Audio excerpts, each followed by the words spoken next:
Under the thick canopy of gum trees on the South Australian coast, near Port Kookaburra, lay a secret that kept many from sleeping soundly.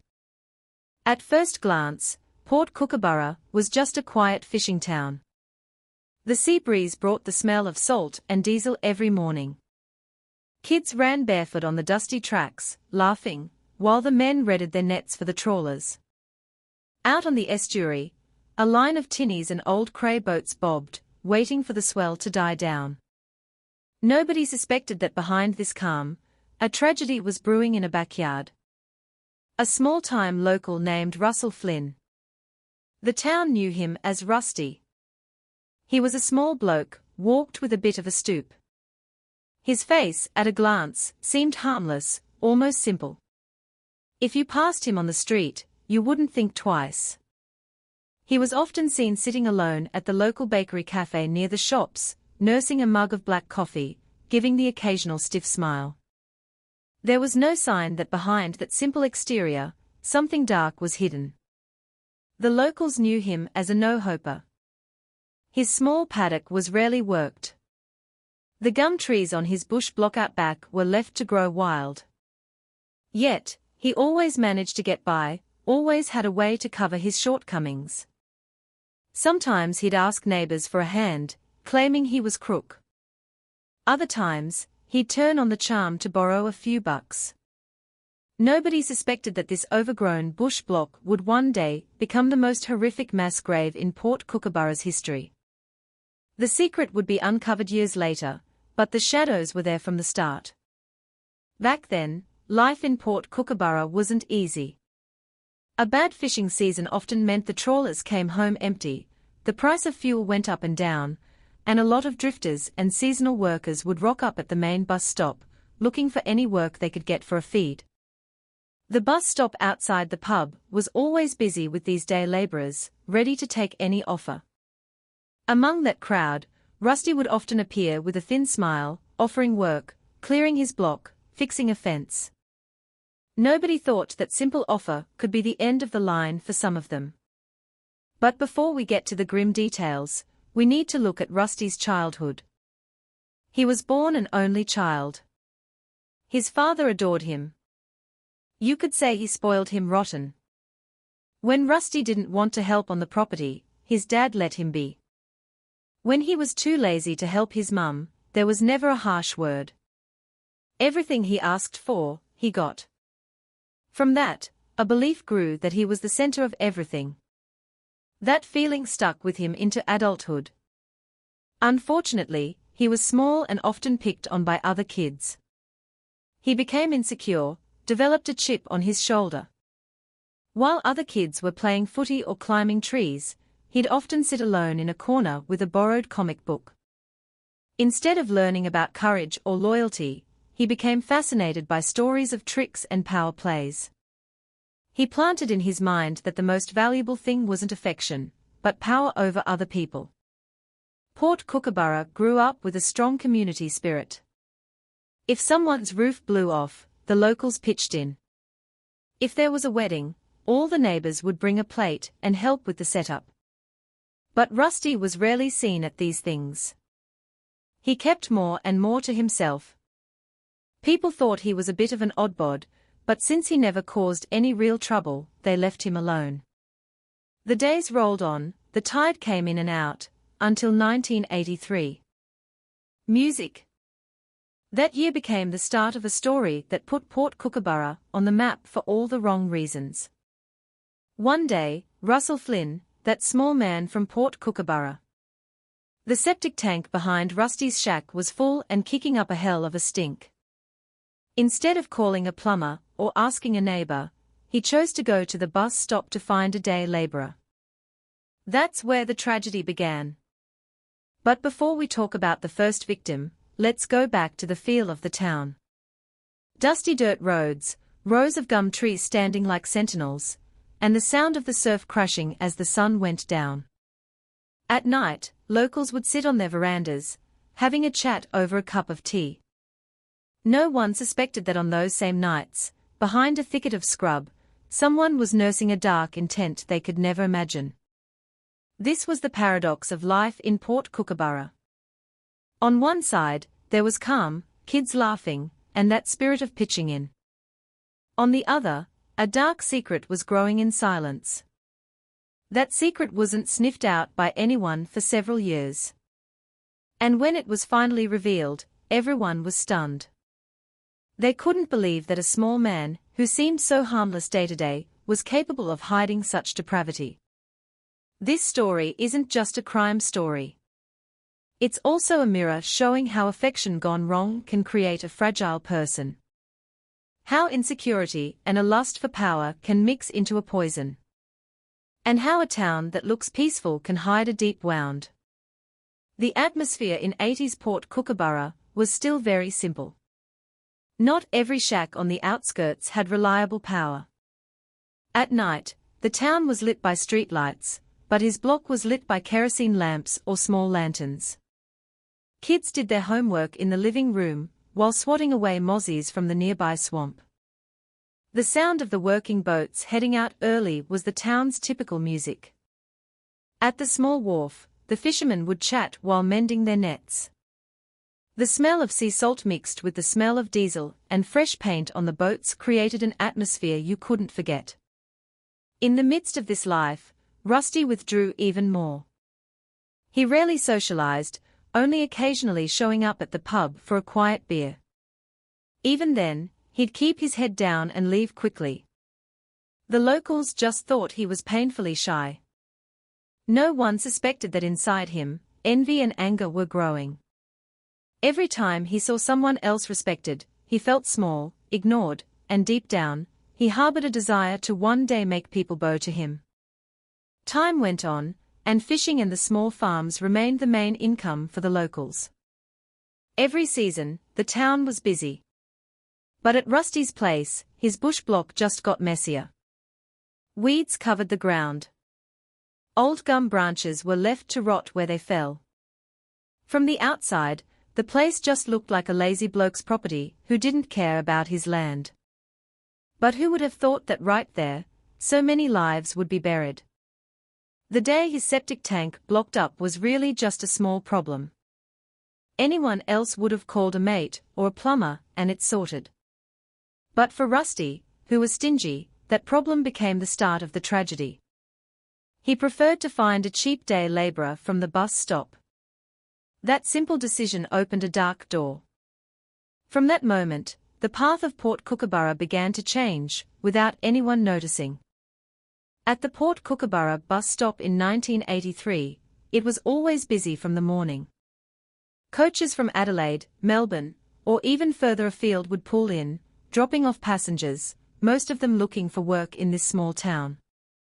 They carried worn-out backpacks, faces full of hope, and a hurried step. Some hoped to get work as a deckhand on the boats, others wanted day work on the farms or properties. Among that crowd stood Russell Flynn with a thin, unreadable smile.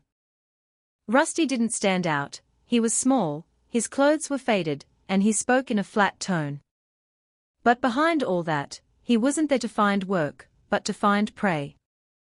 He knew there were always people at the stop from out of town, with no family or mates in Port Kookaburra.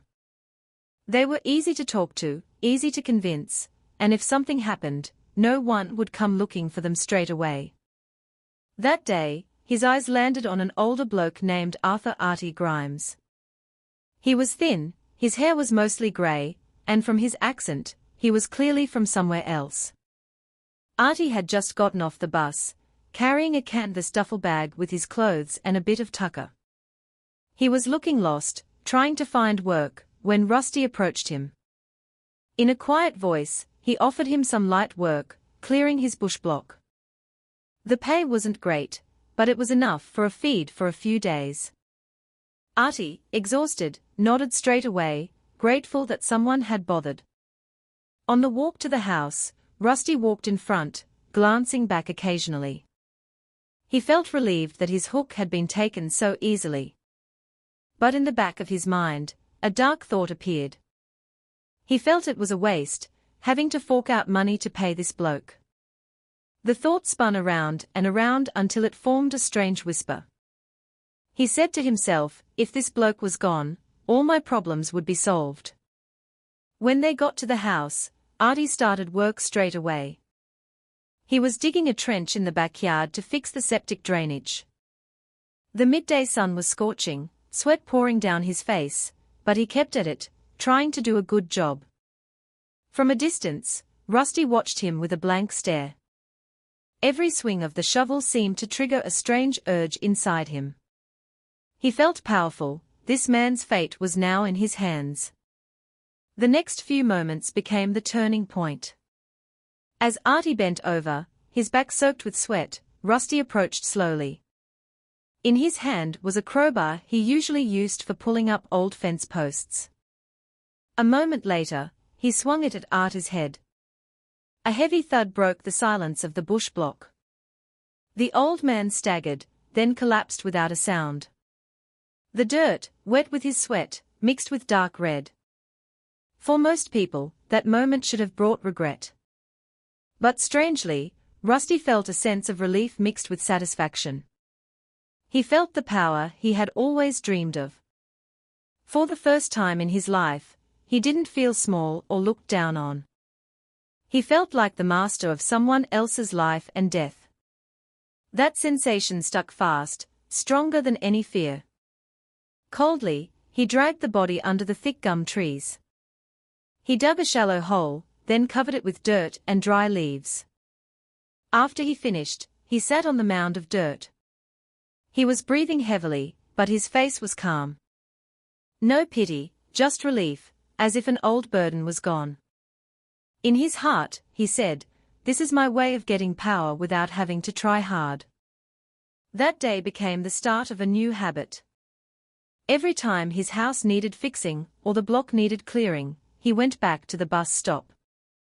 He'd find a worker from out of town, bring them home, give them a job like a good boss, and then end their life. When the job was done, the pattern repeated. It got easier every time. The fear he'd felt at first was gone, replaced by a cold calculation. Meanwhile, his Mrs. Sharon could only keep her head down. She knew something was wrong, but she was frail and her heart was gripped by fear. At night, she saw her husband digging, while she was forced to hold the kerosene lamp. Her hand trembled, her face pale, but she didn't dare fight back. Every time she wanted to speak up, she remembered the beatings and threats she'd often received. In the end, she chose silence, trapped in a circle of fear. The neighbors just saw that Rusty socialized even less. They thought he was busy with his block. Sometimes they'd hear digging from behind the scrub, but they just figured it was normal, maybe he was planting something. No one was suspicious. But the ground behind his house was starting to fill with small mounds covered in leaves. In a short time, Rusty had repeated the act more than once. Every time he succeeded, he felt more skilled. He even started to see it as routine. Just like other people might mow their lawn or tend their garden. The difference was, his routine involved human life. Sharon sank deeper into despair. She lived in two worlds. By day, she looked like a normal housewife, cooking on the stove, sweeping the veranda, greeting a neighbor who came to borrow some sugar. But at night, she became a silent witness, standing beside her husband as he buried a human body. The image haunted her dreams, making her wake up covered in a cold sweat. What happened to Artie was just the beginning. After that, other names disappeared from the bus stop. But no one knew where. Their families waited for word, but the letters never came. Some thought the victims had moved on to the city. Others figured they'd found work on a distant station. It was all just guesswork. The reality was their bodies were buried under the gum trees of Port Kookaburra. The bus stop back then wasn't just a place for coaches, but a social hub.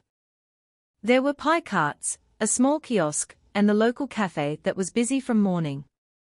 One of them was run by Mavis, a middle-aged woman who saw the traffic of strangers coming and going every day. She often saw Rusty standing in the corner of the bus stop, offering work in a quiet voice. She sometimes wondered why that bloke was always looking for help. His block was tiny. But since there was no bad news, she didn't get suspicious. Sharon herself felt her life was no longer her own. At night, she'd hear the sound of digging mixed with her husband's heavy breathing. She wanted to scream, to run to the neighbors. But every time she saw Rusty's sharp gaze, her legs felt like lead. Fear sealed her lips tight. Days turned into weeks, weeks into months. She felt she was no longer a free person, but a shadow tied to the dark secret of that house. And so, life in Port Kookaburra went on as if normal. While under the dirt of the bush block, a dark secret was piling up, bit by bit. 1983 was the line Russell Flynn truly crossed. The incident with Artie wasn't just a momentary impulse, it was a door that led him to a strange satisfaction. From then on, he began to see every stranger at the Port Kookaburra bus stop as an opportunity, not as a fellow human being. Every time his house needed repairs, every time his block was overgrown, he didn't think about spending money. He immediately pictured the crowd of seasonal workers at the stop. They came with worn-out clothes, hopeful faces, and empty pockets. In Rusty's eyes, they were the perfect choice. No one would miss them too quickly. No neighbors knew them. And if they vanished, people would just assume they'd moved on. The pattern began to repeat. He'd go to the stop, put on his harmless face, invite one person back, give them some light work, and then end their life. Every time he finished, he'd dig a hole under the gums, cover the body with dry leaves, and then go back to the house as if nothing had happened. This routine became a habit he carried out calmly. Even with calculation. In his heart, he felt more and more powerful. He used to be mocked for being small. Now, he felt like the ruler of his own domain. Every time he looked at the freshly turned earth, he'd smile faintly, like a farmer happy with his harvest. The feeling made him addicted. For him, every life he took wasn't just about saving money, it was about reinforcing his sense of self as a man in charge.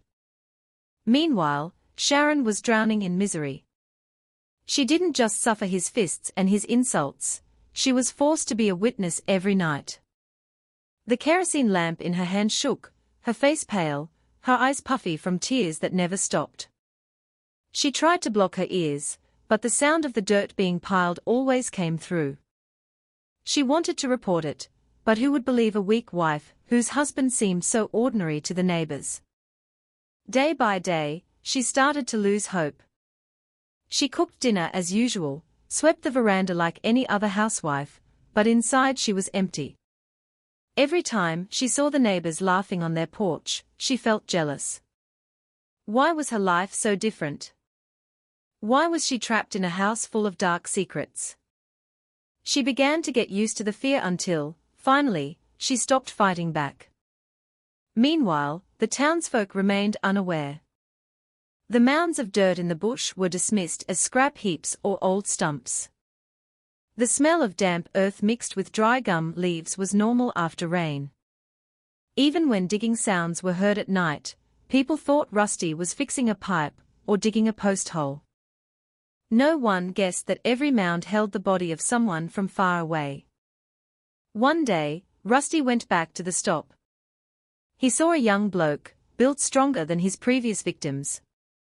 The man was sitting on a wooden bench, lost in thought. His face was grim.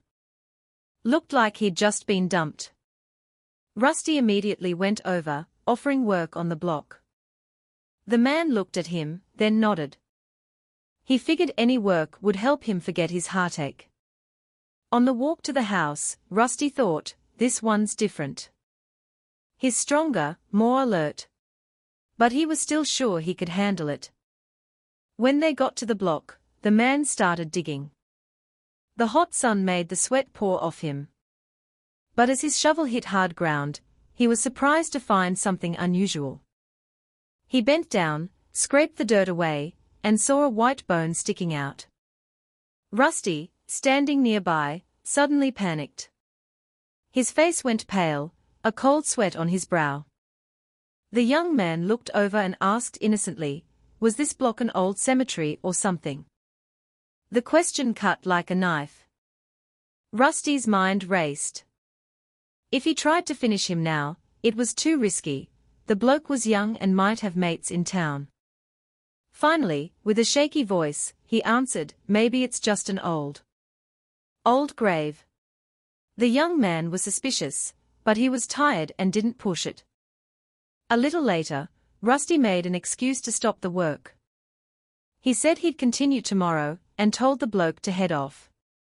The young man left, not realizing he'd just dodged a bullet. If Rusty had been desperate, his name might have been one of those buried under the gums. That experience taught Rusty a lesson. He realized not everyone could be a victim. He had to be more careful, choose more selectively. From that day on, he avoided people who looked like they had connections in Port Kookaburra. He only looked for those who came from far away, who had no one. His crimes became more planned, colder. But what he didn't realize was that every missing victim left a small trace. A family back home waiting for a call, then filing a report with the coppers. Those reports piled up on a detective's desk. Though unconnected at first, the thin threads he thought were harmless were slowly being woven into a large net. As time went on, Russell Flynn's pattern became clearer. He'd go to the Port Kookaburra bus stop like a regular bloke looking for help. But his intent was different. Every time he looked at the crowd, he didn't see people, he saw opportunities. Choosing those who looked weak, alone, and whose faces hadn't been seen around town. The bus stop in the mid-80s was a colorful place. Bus drivers yelled out destinations. The kiosk owner shouted out, "Hot pies," while the travelers sat looking weary. In the corner, there was a wooden bench where day laborers waited for offers. Some had just come from interstate. Others were from other regional towns. Often, they'd take any work just for meal money. That's where Rusty felt he was in his element. He knew these people didn't have many options. With a bit of persuasion, he could take them home. He'd pretend to be friendly, saying his block was large and needed extra hands. He offered a simple wage, just enough to tempt a hungry person. And once they agreed, the walk to the bush block became the last walk of their lives. After a while, this became routine. No one was suspicious because people vanishing from the bus stop was considered normal. Many seasonal workers came and went without a trace. Some really did move on to the big cities. Some went back home without a word. So when someone didn't return, no one immediately asked questions. Families only realized after weeks or even months. Rusty knew that. That's what made him feel safe. He knew the victims he chose were almost always drifters. No one would ask questions too quickly. And even if a report was filed, the police would struggle to find a trail with no witnesses. With that in mind, he felt free to repeat his actions. He grew more confident, even started planning it more systematically. At home, Sharon just had to bear the burden. Every time her husband came home with a stranger, her heart pounded. She knew what would happen. But she could only prepare a drink, serve a basic meal, and then watch from a distance as the guest worked. She knew that after the work was done, the bush block would have one new mound.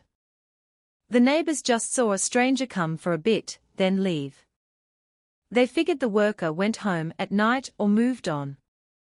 No one connected their arrival and disappearance with Rusty.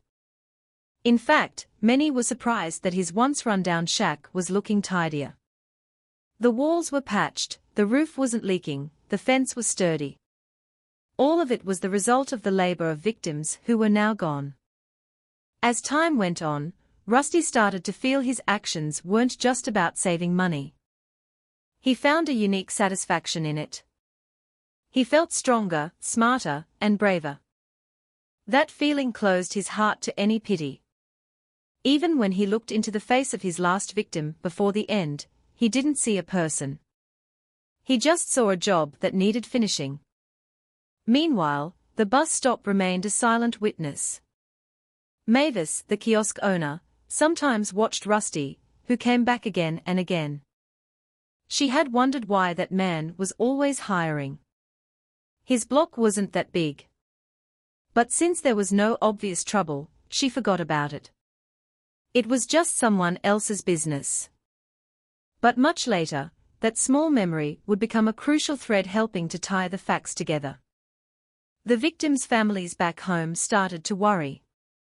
They waited for letters that never came.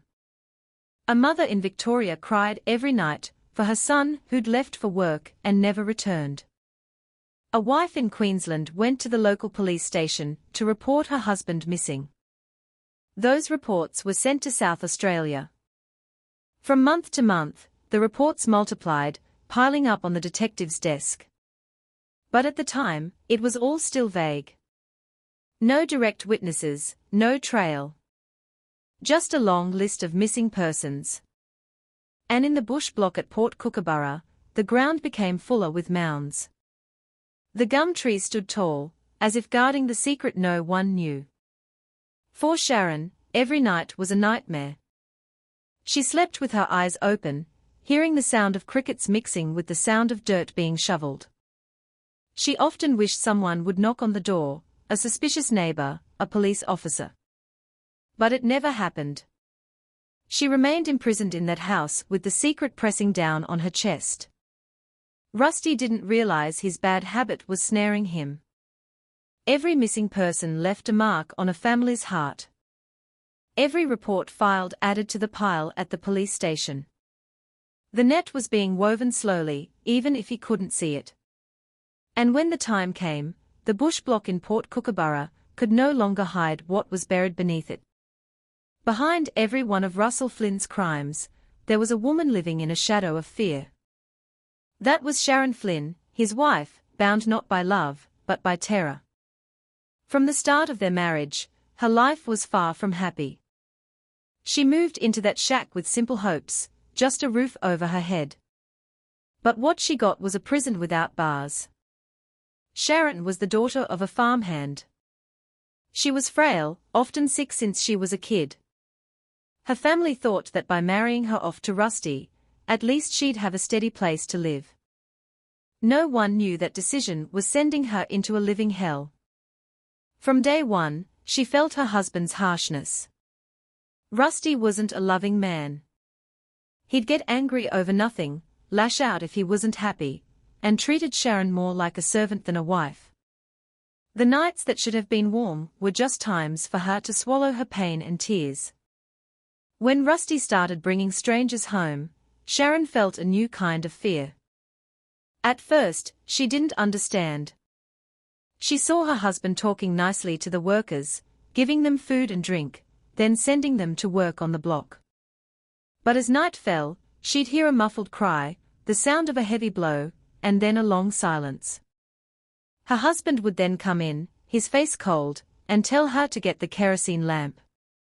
With trembling hands, she would follow him out to the block, watching the mounds of dirt grow. Every time she wanted to fight back, her body would shake first. She knew her husband wouldn't hesitate to beat her black and blue. Once, she refused to hold the lamp. The result was a blow to the face that split her lip. Since then, she gave up. She chose silence, crying inwardly, praying that one day God would get her out of that hell. To outsiders, Sharon looked like a normal wife. She swept the veranda, drew water, cooked on the old wood stove. Neighbors passing by saw her as just another local woman. No one realized that behind those puffy eyes was a massive secret. Even when she gave a stiff smile, her heart was screaming. Every night, she had nightmares. The faces of the victims came to her, one by one, staring with empty eyes. She felt guilty, even though she'd never held the weapon. Her heart was crushed between fear of her husband and pity for the victims. Eventually, she fell into what the old folks call blind surrender. She no longer hoped to fight back. All she thought about was surviving, day to day. Sometimes she'd stand in the kitchen, hearing the neighbors chatting on the street. She desperately wanted to run out and scream for help. But then she'd picture her husband's cold stare. She knew if she dared open her mouth, her life could be over. The fear was so big it blocked every exit. Sharon also felt a deep envy. She saw other women in Port Kookaburra sitting on their verandas, knitting or chatting, laughing with their kids. She heard them planning barbecues, community fundraisers, and local get-togethers. It all felt so distant to her. Her life was confined to a house that always felt dark, surrounded by the smell of damp earth from the bush block. But deep down, she still held a glimmer of hope. She believed one day, someone would notice how strange that house was. She prayed quietly. Every prayer was a plea for the secret of the bush block to be exposed. She didn't care what happened to her husband anymore. All she wanted was freedom. But the prayers seemed to go unheard. Year after year passed, and Rusty got better at covering his tracks. Sharon, too, fell deeper into the trap of fear. She became a witness forced into silence. A part of the crime, even though her heart rejected it. Outsiders might see her as a quiet wife. But the reality was she lived in a terror that never stopped. Behind it all, Sharon's story teaches us how fragile a person can be when imprisoned by domestic violence. She wasn't the perpetrator, but the world around her might judge her as part of the crime. When really, all she experienced was a long, unseen suffering, and the powerlessness to fight back.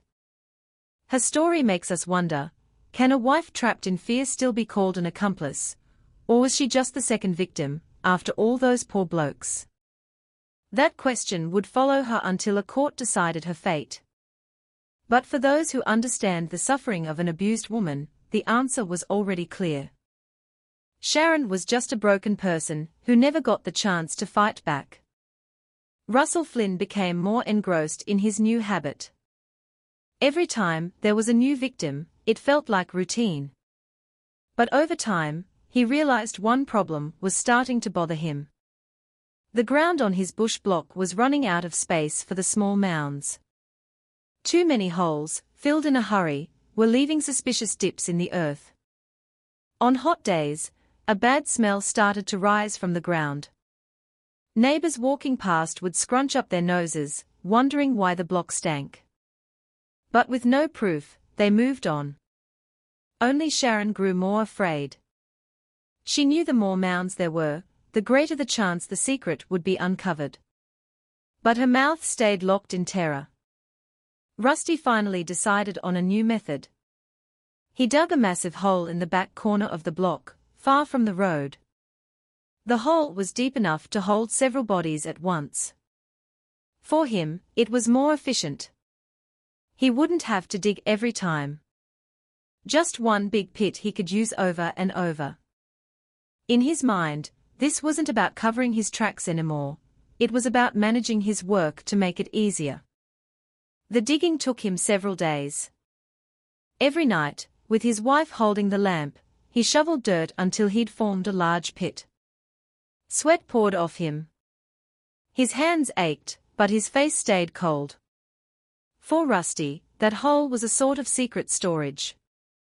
Not for tools, not for junk, but a storage pit for death. One afternoon, he went back to the Port Kookaburra stop. His eyes scanned for a suitable target.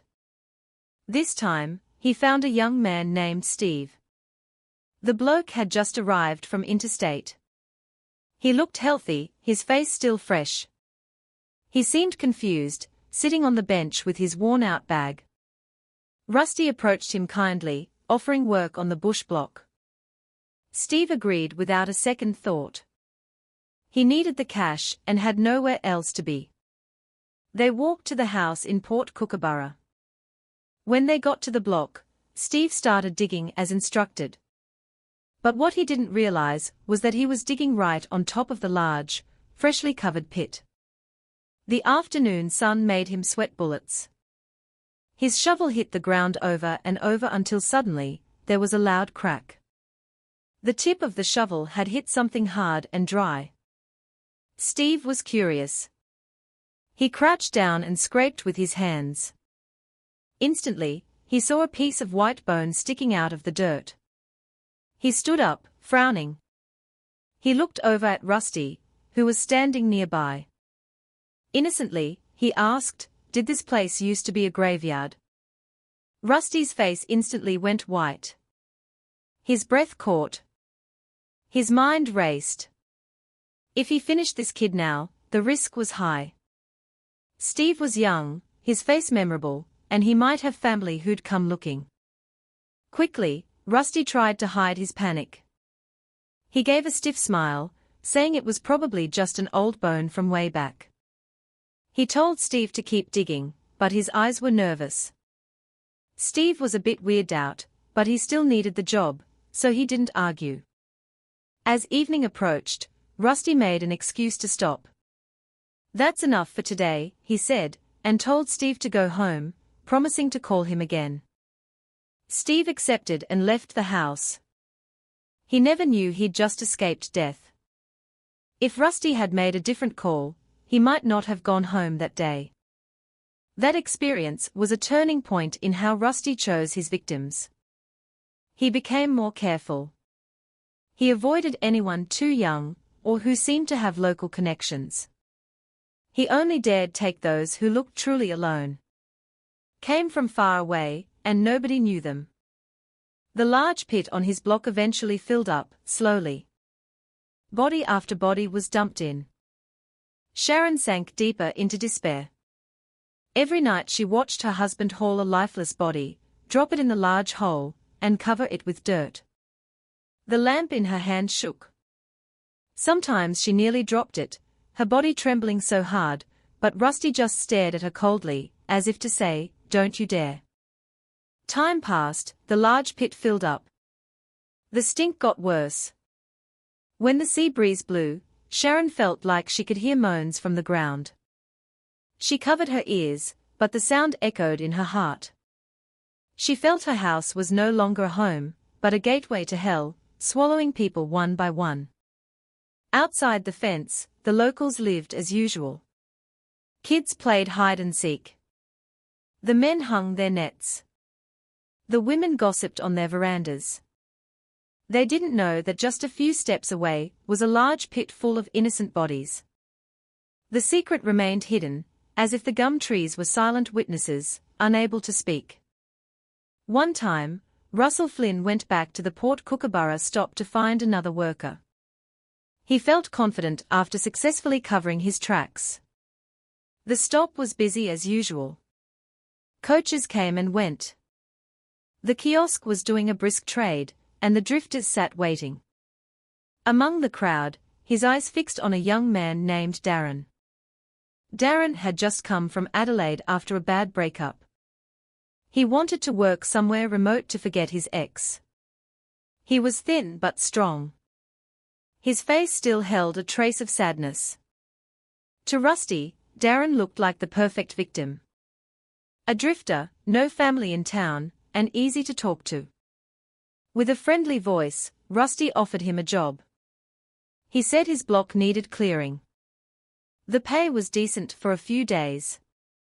Darren, who was at a loose end, felt grateful. He nodded and followed the small man towards the edge of town. Along the way, Rusty watched him, thinking about the right time to act. When they got to the block, Darren started working. He dug into the earth with energy. Even though he looked glum, just a few swings of the shovel later, something unexpected happened. His shovel hit something hard. He bent down, scraped the dirt, and saw a piece of white bone. Darren stopped, looking at the bone with confusion. He then looked over at Rusty, who was standing not far away.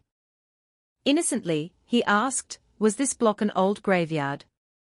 The question made Rusty's face go pale instantly. His mind filled with calculations. He could finish Darren right then, but the risk was too high. Darren was young, his face easy to recognize, and his family might come looking soon. So Rusty tried to hide his panic. He gave a stiff smile, saying it was probably just an old grave from ages ago. Darren nodded, though his eyes held a bit of suspicion. He kept digging, but the atmosphere turned weird. Not long after, Rusty made an excuse to stop work. He said that was enough for the day and told Darren to go home. Darren left. He never realized he'd just been saved from a terrible fate. Only a few steps separated him from life and death. If Rusty had been desperate, Darren's name might have been one of the victims in that large pit. But that day, luck was on his side. That experience left a deep mark on Rusty. He realized his actions had almost been exposed. From then on, he became more careful. He no longer chose victims carelessly. He only looked for people who truly had no ties to the local area. For him, a small mistake could be fatal. As for Darren, the event just left him with an odd feeling. He didn't think much of it. He figured it really was an old grave. He moved on, looking for other work, and never knew how close he'd come to death. But much later, Darren's story would be one of the reminders that not everyone who got close to Rusty vanished. Some managed to get away, thanks to fate. At home, Sharon felt an even greater anxiety. She saw her husband becoming more careful, but also crueler. Every night, she was forced to hold the lamp. As Rusty dumped another body into the large pit, she felt her life eroding away.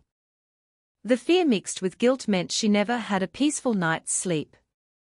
The neighbors still had no idea what was happening. They just saw strangers arriving, then never saw them again. They assumed the workers moved on. No one dared ask questions. Everyone was busy with their own lives. But for people out there, losing a son or a husband wasn't a small thing. Back in their hometowns, families waited for news that never came. Letter after letter never arrived. Time kept passing, and missing person reports started piling up at the police station. All of them became thin threads that would one day be woven into a large net to catch the perpetrator. The large pit in the Port Kookaburra bush block was getting fuller. The gum trees stood tall, guarding the dark secret underground. The sea breeze blew in, carrying the smell of salt. But for Sharon, the smell she caught every night wasn't just salt, it was the smell of earth mixed with decay. She knew, sooner or later, the secret would be exposed. But she remained silent, trapped by her own terror. The police in the region began receiving more and more missing person reports. What started as one or two files now became a thick stack on the detective's desk. Most reports came from families interstate. Some from Victoria, some from Queensland, some from Western Australia. They all had the same pattern. A man left for South Australia looking for work, was last seen around Port Kookaburra, and then vanished. Detective Sergeant Frank Nolan, stationed in the district, started to feel uneasy. He'd worked cases for a long time, but this was something else.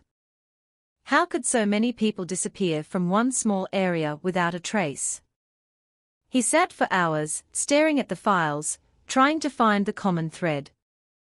One thing that made him more suspicious was that almost all the victims were last seen around the Port Kookaburra bus stop. Some witnesses mentioned seeing them talking to a short man with a glum face. But no one knew who he was. The description was vague, just that he was small and not friendly. That note wasn't paid much attention at first, but it kept popping up. The police initially suspected the victims were being trafficked overseas as illegal workers. Back then, cases of workers being smuggled onto boats were common. So, a few teams were assigned to watch the coastline and small jetties. But after weeks, there was no evidence pointing that way. All leads went cold. Meanwhile, Russell Flynn carried on as normal. He felt no one could guess what he was doing. His house looked ordinary. His block was full of gum trees, and his wife was just known as the quiet woman. There was no reason for anyone to be suspicious. He even felt more confident because the coppers seemed busy chasing other leads. But behind that confidence, there was an anxiety he couldn't shake. Every time he looked at the mounds on his block, he knew the secret could be uncovered at any time. Because of that, he became even more careful in choosing victims. He only dared approach those who were complete unknowns. He even started avoiding anyone who looked too young or stood out too much. Sharon lived between fear and guilt. Every time she heard news about a family looking for their son or husband, her heart hammered. She wanted to scream that the person they were looking for might be in her backyard, but her tongue was tied. Every time she wanted to speak, her husband's vicious face appeared in her mind. She chose silence, holding a secret that was crushing her. Detective Nolan didn't stop digging. He started visiting the bus stop quietly, watching who came and went. At Mavis's kiosk, he heard whispers about a short bloke who often took day laborers home. The story was vague, but it was enough to make him more suspicious. He felt something was wrong. But without hard evidence, he couldn't act. He could only wait, collecting small pieces that might form a case. He knew evil couldn't be hidden forever. There's always a crack, always a trace. All he needed was patience. Back in the victims' hometowns, the family's suffering grew. A mother in Queensland lit a candle every night, saying her son's name. A wife in Victoria had to work the farm alone because her husband never came back. Little kids asked why their daddy wasn't home, and no one could answer.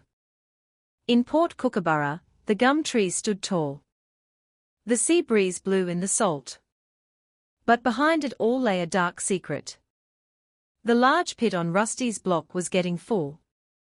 Every night, he covered it with dirt and leaves, as if trying to erase the traces. But really, he was just delaying the day it would all come out. The pressure was building. The police got more reports. Locals started wondering, and Sharon was at her breaking point. It was all like a dark cloud hanging over Port Kookaburra. Sooner or later, that cloud would break. Russell grew more adept at covering his actions. But there was one thing he could never control, his wife's inner turmoil. Sharon lived under pressure every day. She got thinner, her face pale, her eyes puffy. The locals thought she was sick, but she was sick with a secret that was too heavy. Her nights were filled with the sound of a shovel digging. The kerosene lamp shook in her hand. Her husband's shadow stretched long over the dark bush block. She watched, one by one, as bodies were put into the large pit and covered.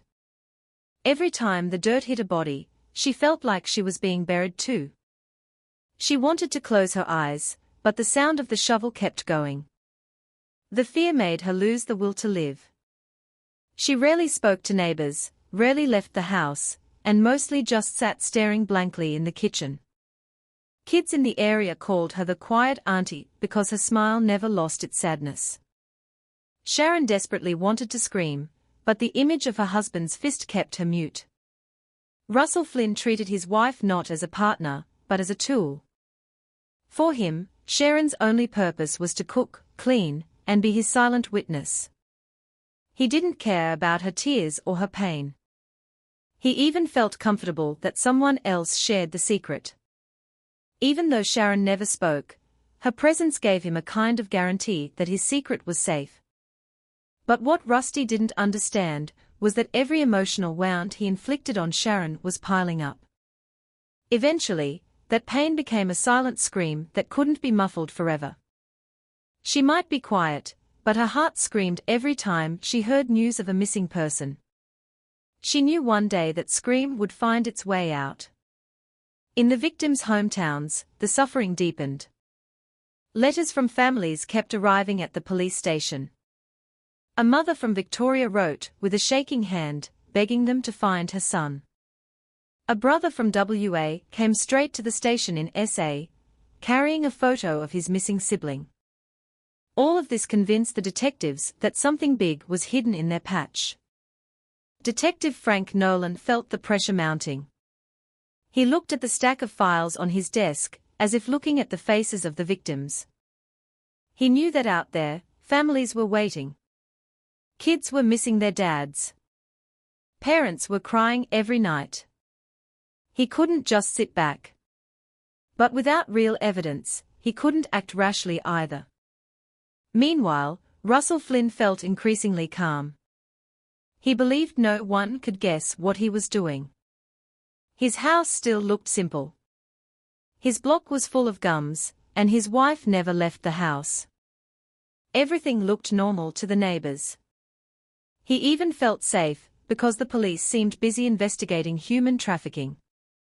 But behind it all, Sharon was at her limit. She started getting physically sick. Her body often trembled, and her nights were filled with nightmares.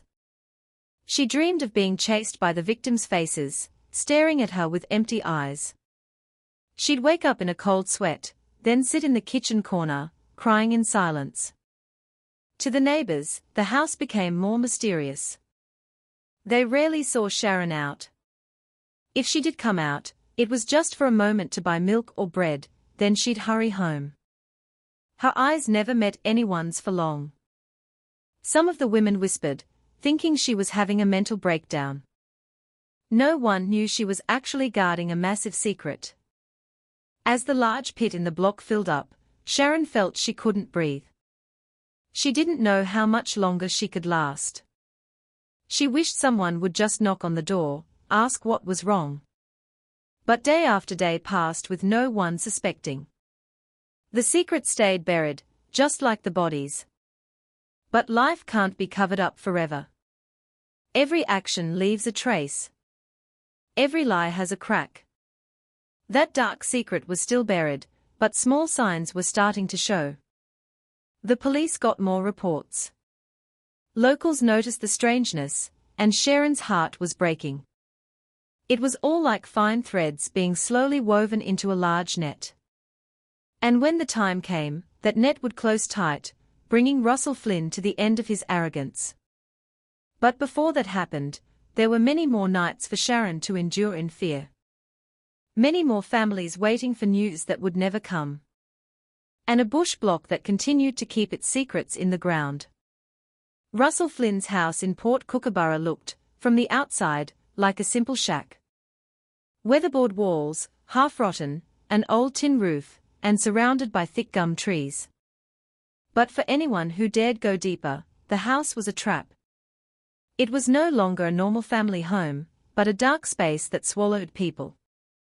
The front room looked quiet. Dirt floor, basic furniture.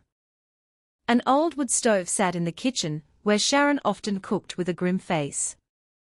For any visitor, it all looked normal. But behind a flimsy door, there was a small room often used to hold the day laborers before they were taken to the block. Every time Rusty brought someone new, he'd tell them to rest for a bit in that room. He'd pretend to be hospitable, offering a glass of water or a sandwich. The tired workers felt grateful, not realizing they were in a waiting room for the end of their lives. For Rusty, the house had changed its function. It was no longer a place to shelter from the rain and heat, but a place to trap people. The bush block out back was the silent witness. That's where the large pit was. Covered with dry leaves and damp earth. In the daylight, the mound looked like normal ground. But at night, with Sharon holding the lamp, the block turned into a horrifying scene. One by one, bodies were put in, the dirt shoveled back, and the secret buried again. For Sharon, every step towards the block felt like walking into hell. Her hands shook, her eyes watered, but she couldn't fight. Her husband forced her to stand beside him, hold the lamp, and watch it all with open eyes. She often wanted to drop the lamp, start a fire, hope the neighbors would come running. But that courage always vanished as soon as her husband's sharp gaze cut through her. The days passed, the house filled up with secrets. No one dared get too close for long. Kids playing hide-and-seek near the block often felt a chill, as if there was a quiet voice coming from the ground. They'd run off, scared, vowing not to play near that house again. The adults just thought the kids were listening to too many ghost stories. They didn't know that fear came from the truth. Russell got more comfortable with his habit. He felt his house was a safe fortress. He believed no one would ever suspect. Even the neighbors walking past only saw Sharon, sweeping the veranda, or hanging out washing. No one suspected that behind the scrub line was a mass grave. But secrets can't be hidden forever. A foul smell started to be noticed more often. Especially in summer. The damp ground released an odor that made some locals wonder. They whispered to each other, guessing a dead kangaroo or sheep was rotting on the block. No one dared go near. On the other hand, the police were getting more new reports. The list of victims grew, and many of them were last seen near the bus stop. Even without proof, the pattern was becoming clear. Detective Frank Nolan started to form a strategy. He knew it would take time to connect all the threads. Meanwhile, Sharon felt like she was drowning. She couldn't tell the difference between day and night. Every time she closed her eyes, the victims' faces appeared in her dreams. She'd wake up in a cold sweat, then sit in the kitchen, staring at nothing. Her life had stopped, only her body was still moving. The house had truly become a trap. No one who entered left safely, except for the one or two who, by a strong gut feeling or pure luck, were protected by fate. For the other victims, that flimsy front door was the final gateway. From the front room, they went to the block. From the block, they went into the earth, which never gave them a chance to return. In the daytime, the sound of kookaburras and gulls could still be heard. Town life went on as normal. But at night, that house became another world. Sharon walking with the lamp. Her husband digging. And the southern sky was the silent witness. No one knew, no one dared suspect, and everything carried on. But time can't be fooled. Every act leaves a trace. That full pit couldn't be covered forever. And every foul smell was a sign that the secret was getting harder to hide. The house that had been a trap would, in the end, be the witness that snared Russell Flynn himself. The large pit in the Port Kookaburra bush block, dug by Russell Flynn, was slowly filling up. Every time there was a new victim, the body was just thrown in. Piled on top of the last one, then covered with damp earth. For Rusty, the pit was like a secret warehouse. It made things easier. No need to dig every time, just add another layer of dirt. However, as time went on, the pit became a problem. A rank smell started to be noticed, especially in the dry season. The hot air made the ground release a foul odor that hit you in the face. Some locals who passed near the block would cover their noses, whispering about whether a dead animal was buried there. No one dared ask Rusty directly, but small rumors began to spread. At night, Sharon felt more and more like her life was hell. She stood with the lamp, watching her husband drag a body and push it into the hole. Sometimes the body was still warm, sometimes already stiff. She couldn't bear to look for long. But every time she turned her face, Rusty would glare at her. She didn't dare fight back. Her life became a series of terror-filled nights. She couldn't sleep, couldn't eat, and couldn't talk to the neighbors. Every time she heard news of a missing person, she knew their body was probably in that large pit. Her heart was broken, but her body was still a prisoner. Russell Flynn himself felt satisfied. The large pit made his work easier. He even started to think what he was doing was a system. He thought he was smart for finding such an efficient method. As time went on, he no longer felt fear. For him, the bush block had become a place he completely controlled. But without realizing it, every new victim meant more families waiting for news. Every missing person report added to the stack at the station. Detective Frank Nolan read them one by one. He started drawing a map, marking victims' names and where they were last seen. Small lines started to form, all pointing to the Port Kookaburra bus stop as the starting point. At the stop, some of the local shop owners also started to remember stories about a short man who often hired day laborers. The description was always the same: small, glum-faced, and didn't say much. Even though no one knew his name, the story became a clear common thread. Meanwhile, the large pit on Rusty's block was getting harder to hide. Rain made the ground sink, leaving a suspicious depression. The foul smell got sharper.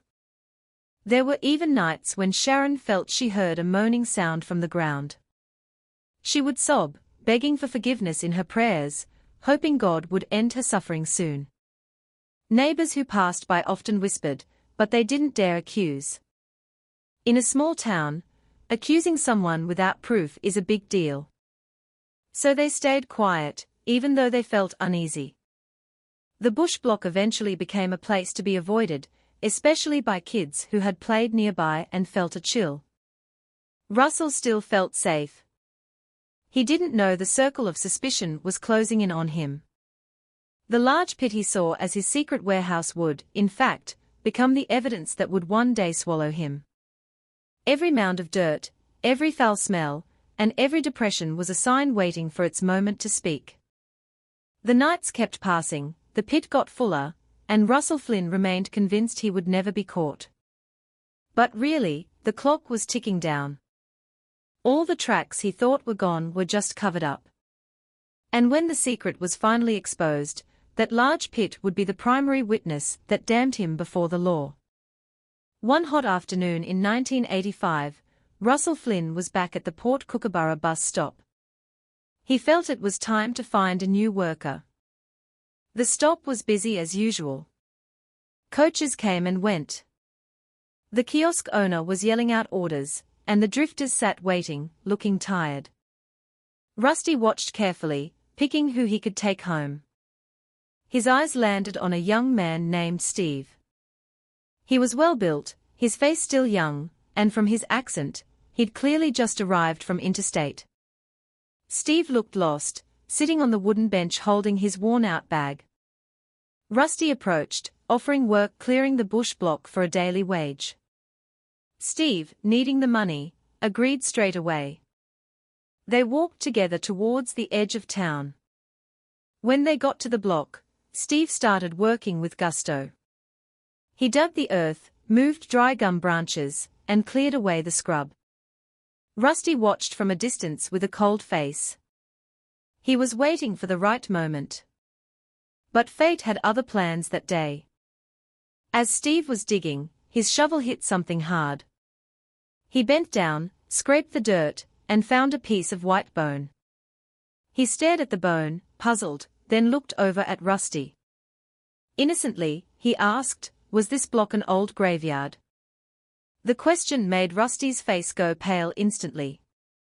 His heart hammered. If he finished Steve now, the risk was too high. Steve was young, his face memorable, and his family might come looking. He didn't dare take the risk. So he tried to cover his panic with a stiff smile, saying it was probably just an old grave from ages ago. Steve nodded. Though his face showed doubt, he kept digging. But the mood was uncomfortable. Not long after, Rusty made an excuse to stop work. He said that was enough for the day and told Steve to go home. Steve left, not realizing he had just been saved from death. If Rusty had been desperate, he might have become one of the victims buried in the large pit.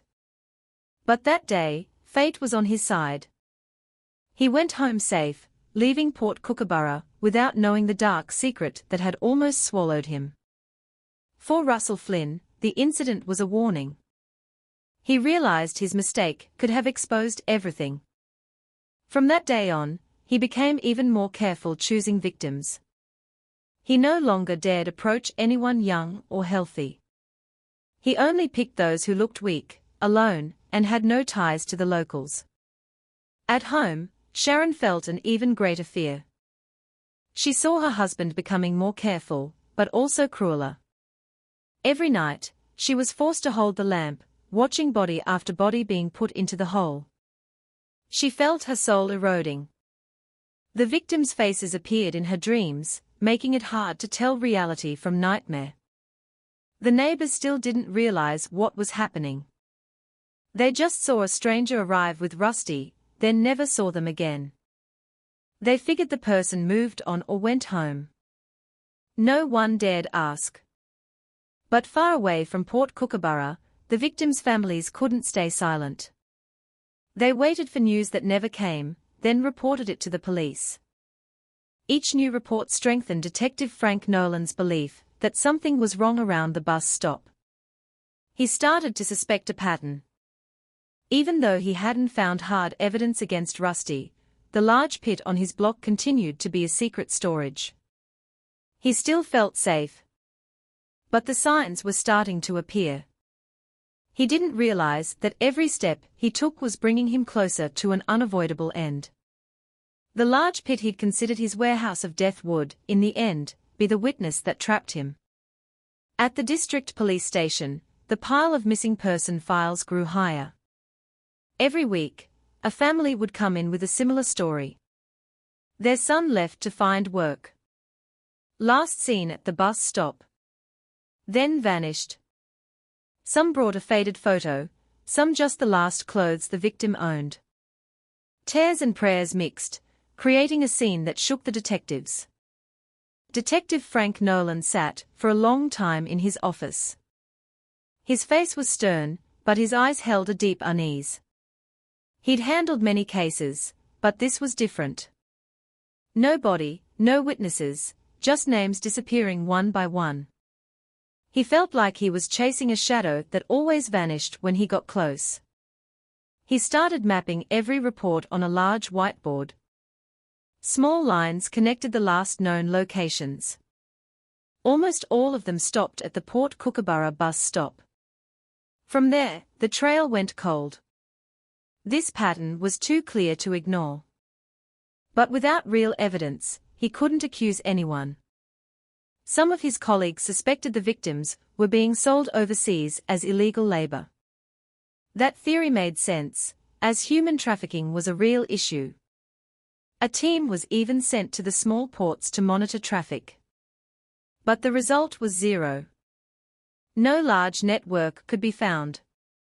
Nolan was frustrated but didn't give up. He started contacting local community leaders around the bus stop. He asked if any strangers were often seen with the victims. Most just shook their heads, but a few mentioned the description of a short man with a glum face. The description was always the same, though no one knew his name. Mavis, the kiosk owner, also gave a statement. She'd seen a small bloke come several times, always taking a day laborer home. His face was glum, he didn't talk much. He seemed ordinary. But weirdly, the workers he took were rarely seen again. That testimony strengthened Nolan's belief that something was hidden. But again, without physical evidence, the case was stalled. Nolan could only wait. Collect small pieces, hoping one day something would connect them. He knew time was not on his side, every day could mean a new victim. His heart ached, imagining another family losing a loved one. Meanwhile, Russell still felt safe. He didn't know he was becoming the center of suspicion. He still went to the bus stop. Though more careful, he thought the police were busy chasing trafficking rings and felt he'd never be touched. At home, Sharon was more fragile than ever. She was thin, her eyes empty, and she was often sick. The neighbors thought she had an internal illness. But she was sick from the weight of the secret. She'd hear news of missing people, and cry silently in the kitchen. She knew those names might already be buried in her backyard. In the victims' hometowns, the suffering dragged on. A mother in WA lit a candle every night, saying her son's name. A wife in Victoria was forced to work the farm alone. Little kids asked why their dad wasn't home, and no one could answer. For Detective Nolan, all of this became a moral burden. He felt he was failing if he didn't find the truth soon. But he also knew rushing could lead to mistakes. He chose to wait for the right moment, believing that every crime leaves a trace. And indeed, time was slowly starting to open a path. The secret in Port Kookaburra was still buried, but the small threads were becoming clearer. It was just waiting for one small event to unravel everything. After years, Russell Flynn lived with the belief he'd never be caught. Finally, one small mistake was the beginning of his downfall. The mistake wasn't a shovel left behind, or a grave too shallow, but his own greed. One day, he killed a young man named Brendan. The kid had come from Victoria with a simple goal: find work to earn enough money to help his family pay the bills. Before he left, his mother had given him his unemployment benefit check. It was his dole check, which in those days was a physical piece of paper. His mother told Brendan to cash it when he arrived so he'd have money for food. After Brendan was taken to Port Kookaburra and became the next victim, Rusty went through his things. Among the worn-out clothes and loose change, he found the dole check. His eyes lit up. To most people, the check might not be much. But to the stingy Rusty, it was valuable. He thought, with this check, he could get cash from the local store without spending a cent. Sharon could only watch in horror as her husband slipped the check into his pocket. She knew that greed could lead to trouble, but she didn't dare say anything. Rusty was too confident. He felt he'd successfully hidden his crimes for years, so who would suspect him over a simple dole check? A few days later, he went to the general store in Port Kookaburra, which also acted as the local post office. With a flat face, he handed over the check and asked to cash it. The store owner felt it was strange, seeing this short, glum-faced man presenting a check with someone else's name on it. The shopkeeper, a woman named Mrs. Collins, who'd lived in Port Kookaburra her whole life and knew just about everyone, narrowed her eyes. She knew Rusty, and she knew what he was like. "This isn't your name on here, Rusty," she said, her voice level but firm. Rusty, not expecting this, started to stumble. "Ah, nah. It's me nephew's. He asked me to grab it. Had to start work early." The lie was paper-thin. Mrs. Collins stared at him for a long moment. She'd heard the whispers about Rusty always bringing strange workers home. She'd also heard about the missing person reports that were piling up. A feeling of deep unease settled in.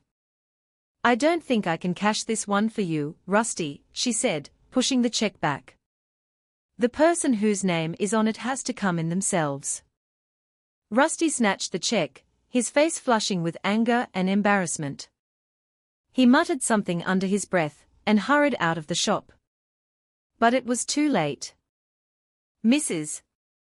Collins's suspicion was piqued. She watched him disappear down the street, then she picked up the phone and called the local station. She told them about the shifty-looking little bloke trying to cash a check that wasn't his. For Detective Sergeant Frank Nolan, this call was the exact piece of the puzzle he'd been waiting for. The name on the check, Brendan, matched one of the most recent missing person reports. He finally had a tangible link. Something that tied one of the missing victims to a specific local, Russell "Rusty" Flynn. Nolan didn't waste a second. He started digging into Rusty's background. They spoke to Mavis at the kiosk, who confirmed Rusty was a regular at the bus stop. They spoke to the neighbors, who told them about the digging sounds at night and the strange, foul smell. Finally, with enough reasonable suspicion, Nolan got a search warrant. Early one morning, while the fog was still hanging over the water, a convoy of police cars rolled down the dirt track to Rusty's rundown shack. Rusty was arrested on the spot, a look of complete shock and confusion on his face. He didn't resist. As he was cuffed, Sharon stood in the doorway, trembling, tears streaming down her gaunt face. She said nothing, but her eyes held a mix of terror and a strange, awful relief. But the real shock came when the police started searching the block. They brought in the sniffer dogs and digging equipment. It didn't take them long to find it. Out the back of the shack, under the gum trees, the officers began to dig. First, they found a bone fragment. Then another. Then a full skeleton. They kept digging, and the horrific truth slowly came to light. The block wasn't just a grave. It was a boneyard. By the time the sun set that day, dozens of bodies had been exhumed from the large pit, and the other shallow graves dotted around the block. The news spread like wildfire. Port Kookaburra was in shock. The neighbors who'd lived next to Rusty for years couldn't believe the quiet little man, who they'd written off as a harmless weirdo, was a monster. The trial of Russell Flynn was a media circus. The victims' families came from all over the country, packing the courtroom, their faces etched with grief. Sharon's testimony, now protected from her husband, was crucial. She recounted the nights of terror, her voice shaking, describing how she was forced to hold the lamp while her husband did his gruesome work. Rusty, throughout the trial, remained cold. He showed no remorse. When he was found guilty on multiple counts of murder and given a life sentence with no chance of parole, he didn't even flinch. The sense of power he'd craved as a bullied kid was finally gone, replaced by the four walls of a cell. The shack in Port Kookaburra was demolished, as if the town wanted to erase the stain. The block was fenced off, a place no one dared go near. But the story remained. The story of Russell "Rusty" Flynn became a grim reminder that even in the most peaceful places, underneath the shade of the gum trees, a dark secret